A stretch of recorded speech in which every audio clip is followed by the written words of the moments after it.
काली डायन।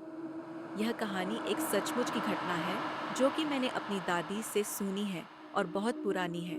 कुछ लोगों का मानना है कि भूतों का कोई अस्तित्व नहीं होता है। आप लोग जानते हैं, भगवान का अस्तित्व होता है तो भूतों का क्यों नहीं? सभी ने रामायण और महाभारत जैसे ग्रंथों में पढ़ा या किसी से सुना होगा कि भगवान जब इस धरती पर थे तब भी भूत पिशाच हुआ करते थे। भगवान निराकार है। निराकार का अर्थ होता है जिसका कोई आकर नहीं होता।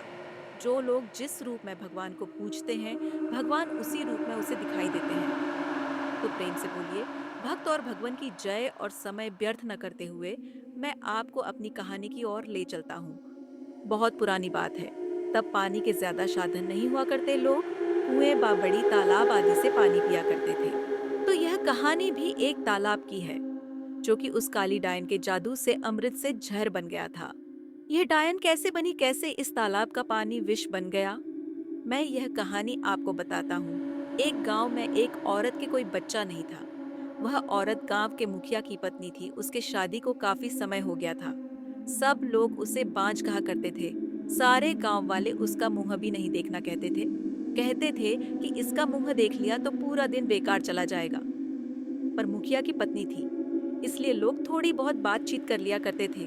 एक दिन गांव में एक फकीरा बाबा भिक्षा मांगते हुए आ पहुंचता है। तो वह बातों ही बातों में उसका हाथ देखने लग जाता है और कहता है, आपको बच्चा नहीं है ना? वह बोली, आपको कैसे पता चला? वह बोला, हम हस्तरेखा में निपुण हैं और हाथ देखकर ये बता सकते हैं कि क्या होने वाला है, क्या होगा। वह बोली, अच्छा, तो यह बताओ कि मेरे बच्चा कब होगा। तो उसने कहा, आपको भगवान ने बच्चा तो नहीं दिया, पर मैं एक रास्ता बताता हूँ। एक ऐसे लड़के कि बलि पीपल के पेड़ के नीचे दो, जो अपने माँ बाप के एक लौता पुत्र हो, और उसके खून से अपने बाल धोना। फिर कहना, ए प्यासी आत्माओं, यह बलि मेरी तरफ से स्वीकार करो और मुझे एक पुत्र दे दो। एक लोटे में उस कुएं का पानी भरकर उस मैं उसके शरीर की 2 बूंद मिलाकर खुद पी लेना, और उस लड़के के सिर के बाल अपनी साड़ी की गांठ में बंधे रखना, तो यूं में अवश्य एक पुत्र पैदा होगा। इतना कहकर वह वहां से भिक्षा लेकर चला गया। उस दिन के ठीक 3 दिन बाद अमावस्या थी। उस औरत ने वही किया जो उस बाबा ने बताया था। उसने अपने देवरानी के लड़के की बलि दे दी और खून की 2 बूंदें पानी में मिलाकर खुद पी लिया, और उस सिर के कुछ बाल को काट कर अपनी गांठ में बांध लिया और बिना पीछे मुड़े अपने घर आ गई। सुबह गांव वालों को पता चला कि मुखिए के भाई के बेटे को किसी ने मार के वहां फेंक रखा है। जब यह बात मुखिए और उसके भाई ने सुनी तो वह नंगे पैर दौड़ पड़े। धीरे धीरे सारा गांव इकट्ठा हो गया। उस लड़के की माँ का रो रो बुरा हो गया था। तब किसी व्यक्ति ने हिम्मत जुटाकर उस सिर को धड़ से जोड़ा और उसे नदी में बहाने की सलाह दी। वैसा ही किया। लोगों ने उस लाश को पानी में बहा दिया। सब लोग यही कह रहे थे, किसने किया, ये सब कैसे हुआ। सब लोगों के लिए यह घटना चिंता का विषय बन गई थी। जब मुखिया घर पहुंचा तो क्या देखता है कि उसकी पत्नी तो पकवान बना रही थी। वह बड़ी खुश नजर आ रही थी। मुखिया ने क्रोध में कहा, क्या तुम्हें इस बात का बिल्कुल भी दोख नहीं है कि हमारे भाई का बेटा मर गया है? वह पहले ऐसी नजरों से देखी जैसे कि उसे मार ही डालेगी। फिर कहने लगी, लड़का उसका मरा है, मेरा नहीं, मैं क्यों शोक मनाऊं। और हंसने लगी और कहने लगी, तुम पागल हो, तुम्हें तो खुश होना चाहिए कि अब तुम्हारे भी एक पुत्र आने वाला है, और यह जानकर और खुशी होगी कि वह इस जायदाद का अकेला वारिस होगा। हाँ हाँ हाँ, वाह। फिर ऐसे हंसी। यह देखकर मुखिया से रहा नहीं गया और उसे जान से मारने के लिए तलवार उठाने चला गया। वह अंदर तलवार ढूंढ रहा था, पर तलवार नहीं मिली। जब वह पत्नी के बेद के पास पहुंचा तो क्या देखता है कि सारे कपड़े खून से लथपथ हैं और तलवार भी वहीं पड़ी है और उस पर खून लगा है। वह यह सब देखते ही समझ गया कि यह सब इसने पुत्र प्राप्ति के लिए बलि दी है।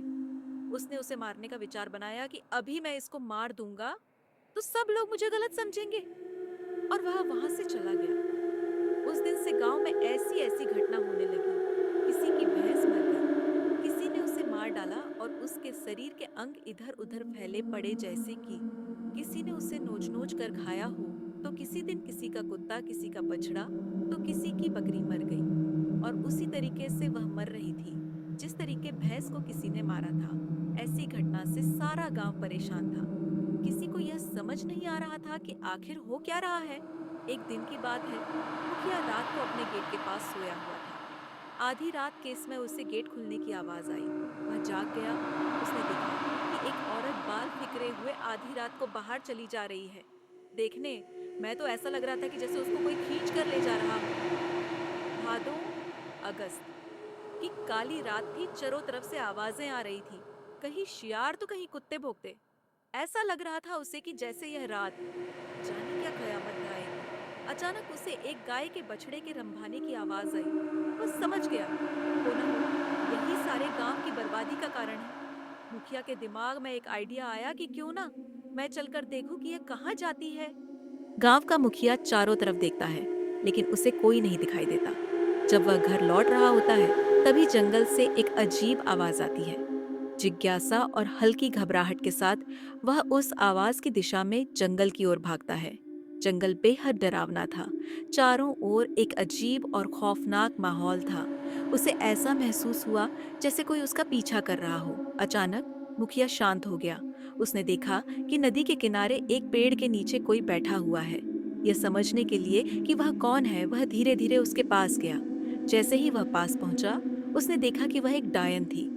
उसने जोर से चीख लगाई और मुखिया की तरफ दौड़ पड़ी। लेकिन बड़ी मुश्किल से मुखिया वहां से जान बचाकर गांव लौट आया। गांव पहुंचकर उसने सारी घटना गांव वालों को सुनाई। लेकिन उस स्त्री को और उस गांव में किसी ने देखा नहीं। गांव वालों ने उसे हर जगह खोजा, लेकिन उसका कोई पता नहीं चला।